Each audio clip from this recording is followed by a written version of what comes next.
الحمدللہ، اگر کسی شخص کو قربانی کا ارادہ ہے تو ذوالحجہ کا چاند نظر آنے کے بعد سے لے کر قربانی تک اسے اپنے بال یا ناخن کاٹنے سے پرہیز کرنا چاہیے۔ اس سلسلے میں ام سلمہ رضی اللہ عنہا کی حدیث ہے، فرماتی ہیں کہ رسول اکرم صلی اللہ علیہ وسلم نے ارشاد فرمایا، من کان لہ ذبح یذبحہ فاذا احل ہلال ذی الحجہ فلا یأخذن من شعرہ ولا من اظفارہ شیئا حتی یضحی۔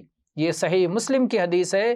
نبی صلی اللہ علیہ وسلم نے فرمایا کہ جس شخص کے پاس قربانی کا جانور ہو وہ اس جانور کو ذبح کرنے کا ارادہ رکھتا ہے تو جب ذوالحجہ کا چاند ہو جائے تو وہ اپنے بالوں اور ناخنوں میں سے کچھ بھی نہ کاٹے یہاں تک کہ قربانی کر لے۔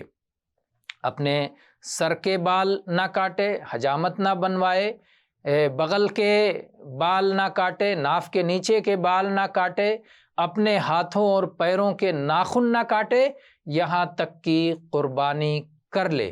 قربانی کرنے کے بعد یہ ساری چیزیں اسے کاٹنے کی اجازت ہے، اور بعض روایات کے مطابق جو شخص ان چیزوں کو چاند دیکھنے کے بعد چھوڑ دیتا ہے اور قربانی کے بعد انہیں کاٹتا ہے تو اگر اس کے پاس قربانی نہیں ہے تو بھی اسے قربانی کا ثواب ملتا ہے۔ واللہ اعلم والحمد للہ رب العالمین۔